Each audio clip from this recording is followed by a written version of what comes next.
Hello everyone, welcome back to Zoological Point, and welcome to another build of Roosevelt Park Zoo.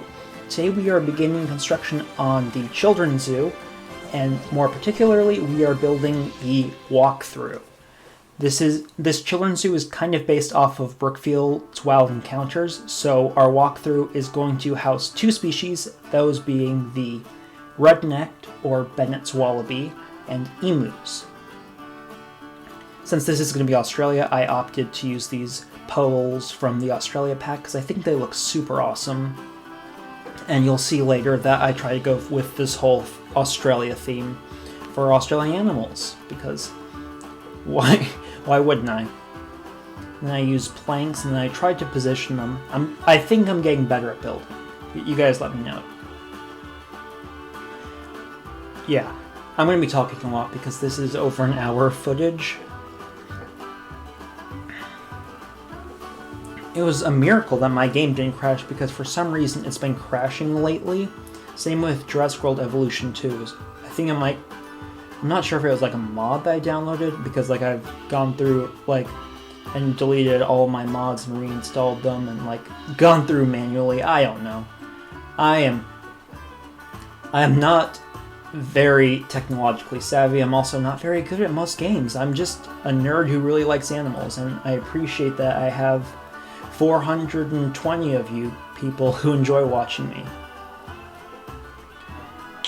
So I got these gates, which are very useful, and basically they're very similar to the gates in real zoos, so I have a bit of difficulty trying to figure out how to get them to work, and I just end up putting them at an angle. I think I just end up putting them at an angle.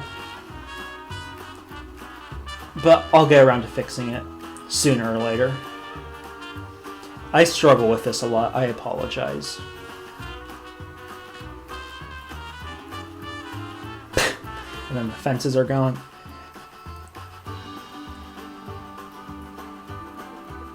I think that's the best that I got it to be, and that, yeah.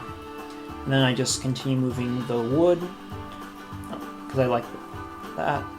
It's a nice aesthetic. I'm starting to realize all the useful tools with fencing in the game, and it's a lifesaver instead of having to manually redo everything.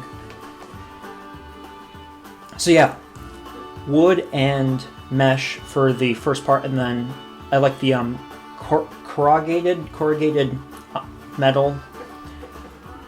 I have that little construction site that I downloaded from the workshop, and then I just end up moving it because I'm like, I don't really need that.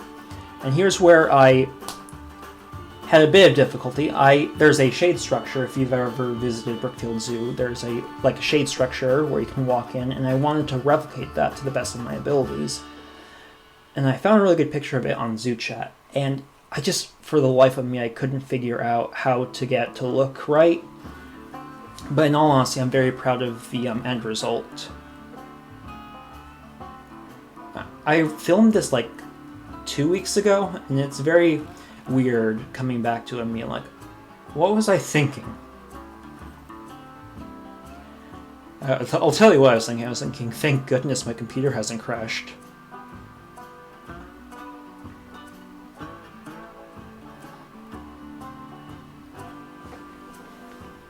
Look how fast I'm doing this. You'd think that I actually spend a large majority of my time playing video games.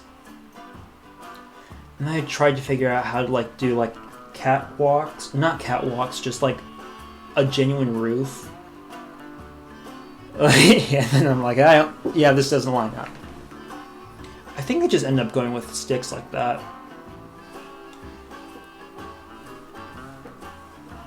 So how are you all doing? I don't know what to do, so I'm just rambling.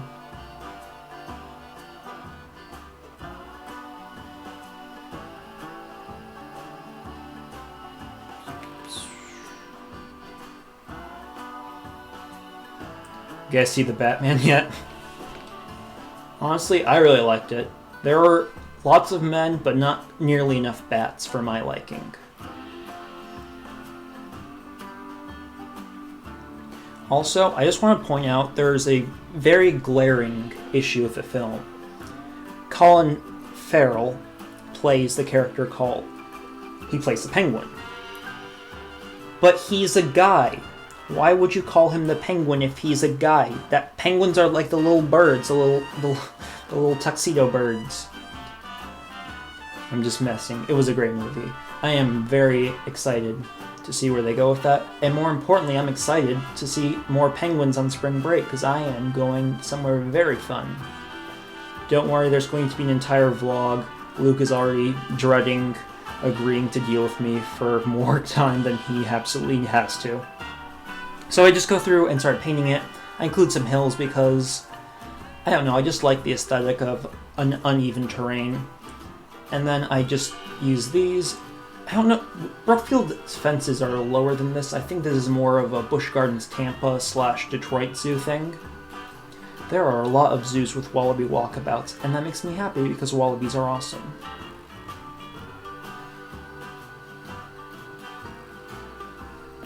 I was originally going to have magpie geese in here, but I could not, I didn't see, the mod wasn't updated for the latest version. I was like, and people are like, oh yeah, you can download mods that aren't updated. It's totally fine. I'm just like, I'm not brave enough to test that. My computer, it's 50% photography, 50% games. If I like do anything that it doesn't like, my computer's just gonna like shut down.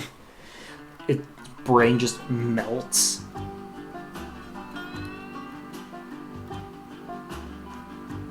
But yeah, I spent a long time fencing this because I put effort into my zoos most of the time.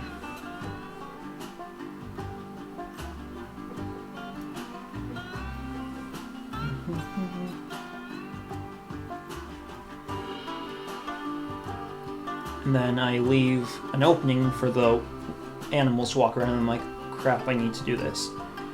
And I put some enrichment, and one that I'm sure to put in there is the sprinkler, because ever since I saw emus using the sprinkler when I went to the Brevard Zoo, I'm like, you know what? Every reptile exhibit I do has to have a sprinkler, because they just look so cool. I think I have a picture of it. I'm going to put it up here in the video. But yeah, makes me scared of them slightly less. In case you're unfamiliar, back at Brookfield, I got jump scared by an emu when I was in the wallaby habitat. And ever since then, I've just been terrified of large flightless birds. Australian large flightless birds, in particular the emu and the cassowary. Kiwis are fine. Same with ostriches and rheas. Just the cassowaries and the emus. Those guys, like, frighten me to my core. And then I take the painting of, or the style of wood from the flamingo exhibit, because I just really like this color. And I just make a little hut. It's an area for them to go. I messed up something with the roof. And then, I think this was when I was having, I think my parents came into my room at the point, and they were just talking to me, and I forgot I was recording. Yeah, I love my parents. They're awesome.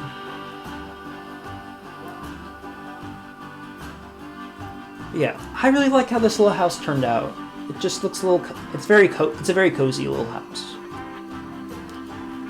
And then put the door, and then you do the thing, and then I had to make sure that they could actually use the house, because what good is a house if you can't go in?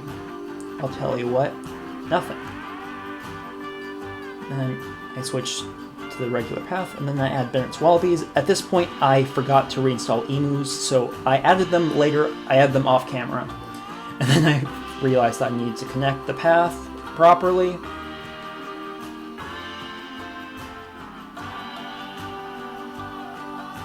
And then I just go nuts with the plants. Once again, using a lot of the North American plants from the Frontier Pack. And then I don't realize until later, but the grass is really high, so I just select it and just sink it into the ground. Because even though when people think of kangaroos and emus, they think of the outback, these guys are more, I believe they're more temperate, so I went for a bit more of a East Coast temperate or tropical grassland vibe. And then I just put some trees and some bushes. I think I put a pine tree because I just really like, I think it's amusing seeing tropical animals next to pine trees. One of my favorites being at Point Defiance, just seeing dromedary camels and then pine trees in the background. Do they even know what that is?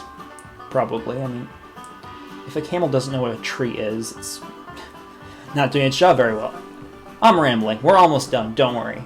So yeah, I just put a bit of nettles around, put some more trees, and that is the that is the Walla-BE and Emu walkabout. Thank you all so much for watching. I'll leave you with our species that we added in this episode.